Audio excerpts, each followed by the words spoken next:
কুঁচে ছাড়াবো। ছোটোবেলায় যখন পড়া না পারতাম মা ঠিক আমাকে এইভাবে বকতো। আর আজ চলো সত্যি সত্যি তোমাদেরকে আমি দেখাই কুঁচে কিভাবে ছাড়ায়। কুঁচে ছাড়াতে গেলে প্রথমেই লাগবে ডুমুর পাতা। তো যেহেতু দিদার কুঁচে কাটছিল সেই জন্য দিদার ডিমান্ডে আমি চলে গেলাম বাগানে ডুমুর পাতা পেড়ে আনতে। তো বাগানে গিয়ে প্রথমেই কটা ডুমুর পাতা ছিঁড়ে নিলাম, নিয়ে চলে এলাম বাড়িতে। তারপরে বটি দিয়ে কুঁচের গায়ের ছালটা আলতো করে ছাড়িয়ে ডুমুর পাতা দিয়ে এইভাবে টানতে হয়।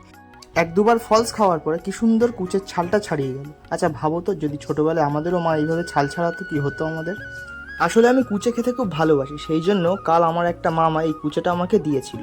সারা রাত একটা বালতিতে কুঁচেটাকে জাবিয়ে রেখে পরের দিন সকালবেলা দিদার দ্বারা কাটিয়ে নিলাম। কুঁচে কাটা একদমই খুব সহজ জিনিস।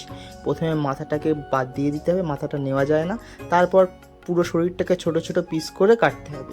ছোটবেলায় যখন এই মাছটা প্রথম খায় তখন মা বলেছিল কুঁচে খেলে নাকি শরীরে রক্ত হয়। রক্ত হয় কিনা জানি না, কিন্তু এটার টেস্ট আমার খুব ভালো লাগে। এবার আমি এটাকে কুঁচে মাছ বলবো না কুঁচে মাংস বলবো সেটাও জানি না। মাছ মাংস যাই বলি, কিন্তু এটা খেতে রান্না করে খুব ভালো লাগে এবং আমার মা এটা খুব সুন্দর রান্না করে।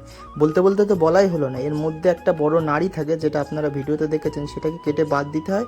এবং এই যে নাড়ির অংশটা, এটা খেলে কিন্তু পেট খারাপ করে সবাই বলে। এবার সেই জন্য দিদা নাড়িটা কেটে বাদ দিল, দিয়ে তারপর অবশিষ্ট মাংসটা নিয়ে নিল। তারপর আবার কি পিস কাটা হয়ে গেলে এই কটা পিস হলো তোমাদের ক্যামেরায় দেখিয়ে দিলাম। তারপরে আমি আর দিদা চলে গেলাম কলে, এবং সেটাকে ভালোভাবে জল দিয়ে ধুতে হবে, এবং ধোয়ার পরেই ব্যাস কুচে কাটা কমপ্লিট। কুচে রান্নার রেসিপি আমি পরের ভিডিওতে শেয়ার করব। ততক্ষণের জন্য চ্যানেলটিকে সাবস্ক্রাইব